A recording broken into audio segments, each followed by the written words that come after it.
a surprise trade deal, a strategic negotiation, and for the first time in history, a pope from America. The world is shifting, and the global economy is reshaping before our eyes. The United Kingdom has become the first nation to formalize a trade framework with the United States under President Donald Trump, marking a symbolic win for both countries amid shifting global alliances. Unlike a full trade agreement, this framework lacks binding commitments on tariffs, market access, or regulatory standards. It is better seen as a diplomatic opening than a commercial breakthrough. For post-Brexit Britain, the deal reflects a strategic push to reposition itself on the global trade map. It signals London's readiness to act independently of the EU and strengthen its ties with Washington. For the US, this serves as a low-risk model to re-engage in bilateral deals without committing to sweeping multilateral trade blocs. Washington is testing its leverage through framework-first diplomacy, yet the framework omits key components: no enforceable mechanisms,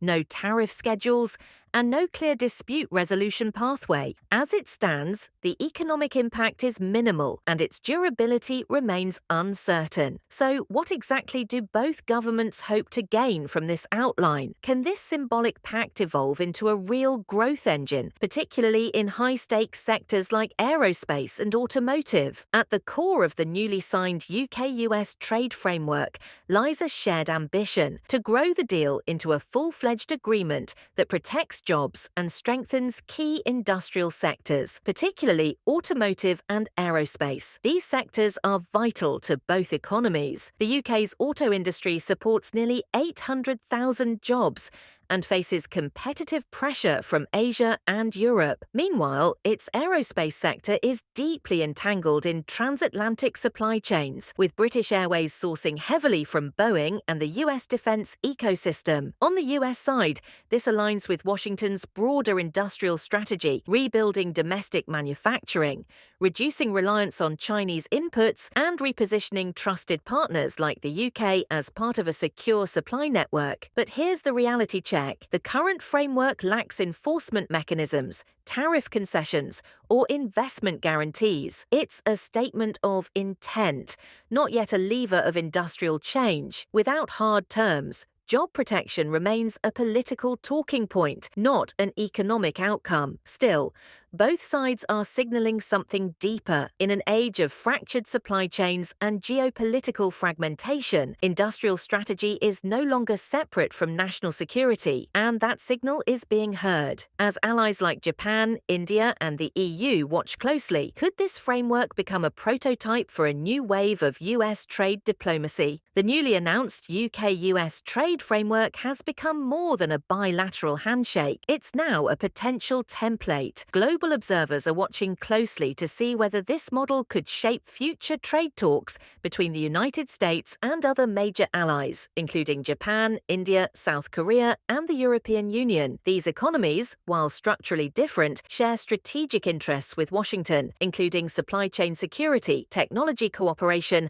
and balancing China's economic influence. A bilateral framework like the UK-US deal offers a politically flexible structure, avoiding the baggage of complex multilateral trade blocs. However, each potential partner presents unique challenges. Japan and the EU operate within dense regulatory regimes. India has historically resisted trade liberalization, and South Korea already holds a formal FTA with the US, raising questions about added value. Analysts warn that the UK-US framework, while symbolically attractive, may not scale easily across geographies. Yet its timing is crucial. Amid rising fragmentation of the global trade system, the search for a replicable bilateral format has gained urgency. But even as this model draws global attention, one truth remains. The UK-US agreement is politically convenient, but economically incomplete. Can it truly be replicated in more complex systems like the EU or China?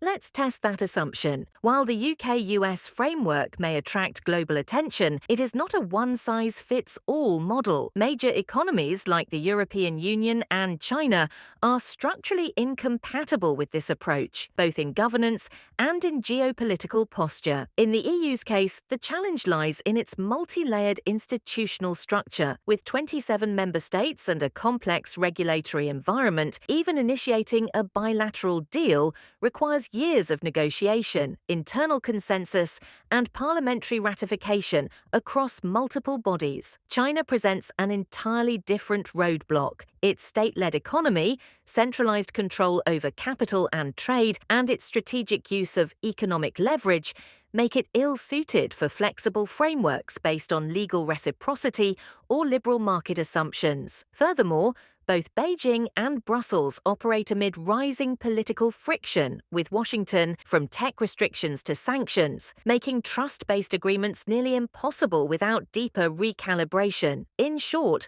the UK-US model depends on speed, legal simplicity, and political alignment, features absent in Brussels or Beijing. And that's why, when it comes to China, trade diplomacy must shift gears toward cautious face-to-face engagement rooted in geopolitical calculation. That's exactly what began to unfold in Switzerland last week. The recent meeting between high-level US and Chinese officials in Switzerland marked the first formal diplomatic contact under renewed trade tensions. But expectations were deliberately kept low. This was not a negotiation for tariffs, tech access, or market entry. Instead, both sides approached the talks as a relationship reset, testing tone, clarifying red lines, and establishing a channel for future engagement. The setting itself, a neutral Swiss location far from Washington or Beijing, reinforced the low-stakes, high-symbolism nature of the event. It was designed to reopen lines of communication,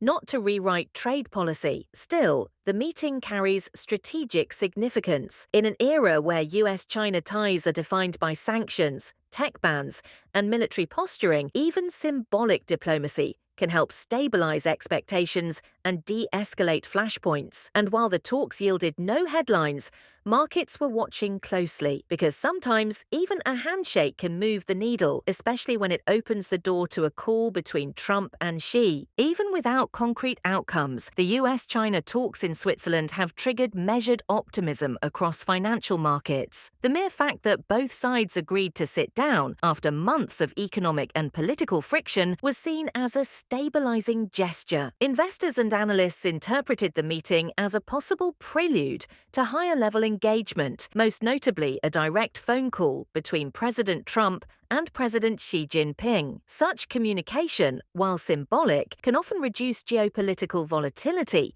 and send positive signals to global markets. This reflects a broader truth about market psychology. Expectations often move capital faster than policy itself. In a high-risk geopolitical environment, even the appearance of de-escalation, especially between the world's two largest economies, can influence bond yields, commodity prices, and tech valuations. However, the underlying tension remains unresolved. Markets are responding not to substance, but to the hope of future diplomacy, a fragile foundation, but one that traders are willing to bet on. But hope alone isn't policy, and behind the optimism, Washington has made one thing clear: it's not ready to roll back tariffs. Not yet. Despite renewed diplomatic contact, the US has made it clear there will be no immediate rollback of tariffs on Chinese goods. Officials in Washington, including senior trade and commerce advisors, view the existing tariffs as both leverage and a strategic shield amid broader tensions. These tariffs, imposed during the Trump administration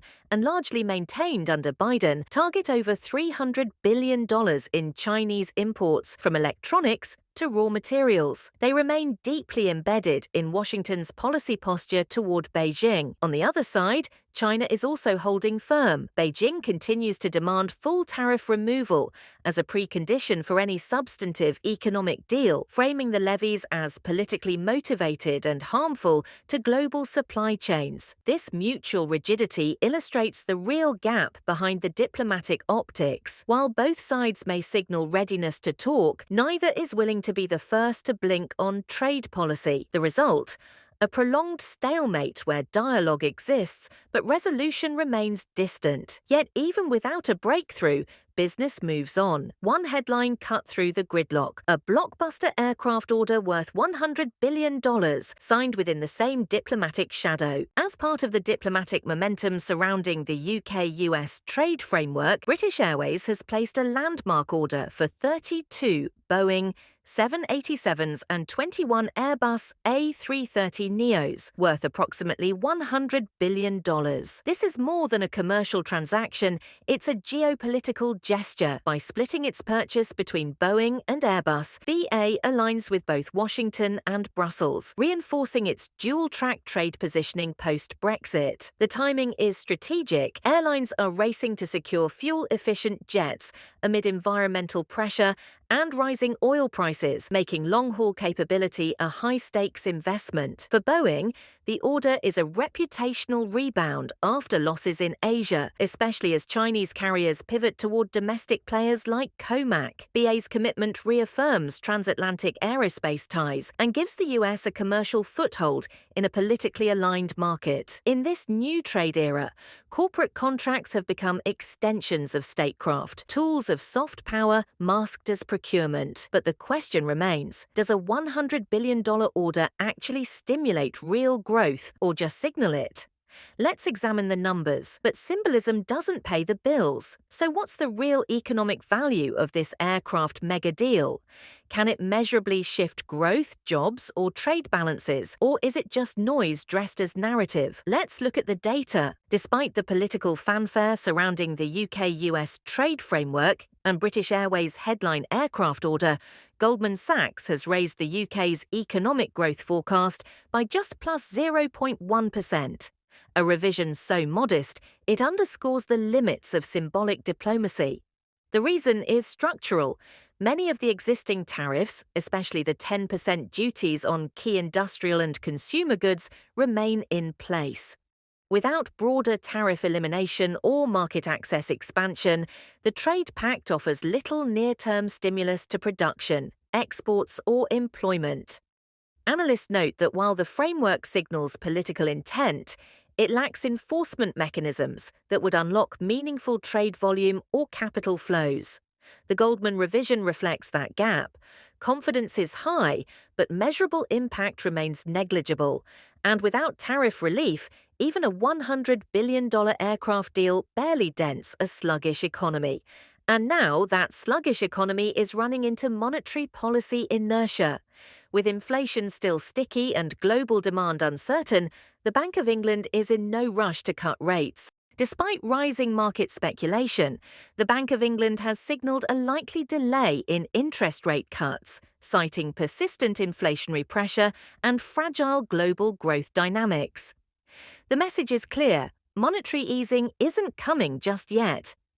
Domestically, headline inflation in the UK remains above the BOE's 2% target, especially in core categories like services, housing, and food. Compounding that, wage growth continues to outpace productivity, keeping inflation expectations elevated. Policymakers are caught in a delicate bind. Cutting too early risks reigniting inflation, particularly in an environment where household inflation expectations remain unanchored. But maintaining high rates too long risks deepening the slowdown in consumer demand and investment. Externally, the calculus gets even trickier. The Eurozone is stagnating, China's post-COVID rebound is weakening, and the US is navigating its own rate pause with caution. These global signals offer little support for bold easing and highlight the risk of policy divergence. For the BOE, this is no longer a traditional rate cycle. It's a credibility game, navigating between under-delivering on inflation and over-tightening into contraction. And across the channel, the European Central Bank is facing the same strategic tension, but with one critical difference. Inflation in the Eurozone is finally cooling. Could that give Frankfurt the green light to move before London? After years of battling price instability, analysts now expect Eurozone inflation to fall below 2% by late 2026 or early 2027. a rare alignment of macroeconomic forces giving the European Central Bank room to breathe. Two key factors underpin this forecast. First, energy prices are stabilizing. After the 2022 shock triggered by Russia's invasion of Ukraine, Europe has rebuilt its energy infrastructure, pivoting toward LNG imports, renewables, and domestic storage. This shift has brought wholesale gas prices down over 70% from peak levels. Second, a stronger euro is suppressing imported inflation. As investors regain confidence in ECB policy consistency, the currency has appreciated, lowering the cost of globally priced goods such as oil, raw materials, and food. However, this benign scenario isn't guaranteed. Wage rigidity, particularly in southern Europe, and elevated services inflation, including in healthcare and hospitality, continue to exert upward pressure. Geopolitical risks also loom large. A prolonged China slowdown or a renewed energy shock from Middle East tensions could reverse disinflation. Markets are not pricing in those tail risks yet. So while inflation may be retreating, the ECB now enters a critical phase, not of celebration, but of calibration. Because timing the first rate cut amid fragile confidence is a decision that shapes credibility, not just currency. And inside the ECB, caution still dominates. Officials are not rushing toward cuts, they're waiting for validation from the data, even if the forecasts are improving. That means forward guidance remains vague, and intentionally so. Even as inflation projections ease across the Eurozone, European central bank officials are holding the line on caution. From Frankfurt to Paris, the message is consistent. There will be no rush to cut rates without data-driven justification. Policymakers stress that while disinflation is materializing, monetary easing must follow evidence, not expectation. ECB President Christine Lagarde emphasized the need for optionality, flexibility, and data dependence, particularly in a fragmented regional economy. This approach reflects institutional memory. The ECB has faced criticism in the past for premature tightening or loosening, and is now determined to avoid reacting to market pressure or political impatience. Moreover, structural divergences across member states, Germany's manufacturing drag, Spain's labour rigidity, Italy's fiscal constraints, mean that uniform action carries asymmetric consequences. Flexibility is not a preference, it's a necessity. So even as headline inflation fades, the ECB is in no hurry to pivot. For now, it prefers optionality over action and guidance over guarantees. Post-Brexit Britain, firms are now urging London to re-engage Brussels before trade frictions become long-term constraints. More than 3 years after leaving the EU, UK businesses are still facing severe trade frictions. From customs delays to regulatory divergence, the cost of cross-border operations has risen, especially for small and mid-sized exporters. Sectors like automotive and pharmaceuticals, once seamlessly integrated into EU supply chains, now face mounting compliance costs and certification delays. Export volumes to the continent have stagnated, and many fear a structural decline if no policy shift occurs. This is prompting business leaders and trade groups to push for renewed, targeted negotiations with Brussels, not to reverse Brexit, but to build sector-specific access corridors that reduce red tape. Surveys from the British Chambers of Commerce and CBI show over 60% of UK exporters now support bilateral fixes, including customs streamlining, digital certification, and mutual recognition in regulated sectors. And with global demand slowing, businesses argue that now is the time to rebuild access, not as a political reversal, but as a competitive imperative. If not, the UK risks trade stagnation and long-term strategic isolation. And across the Channel, another kind of restructuring is quietly gaining momentum. In the Eurozone, banks are responding to low growth with scale.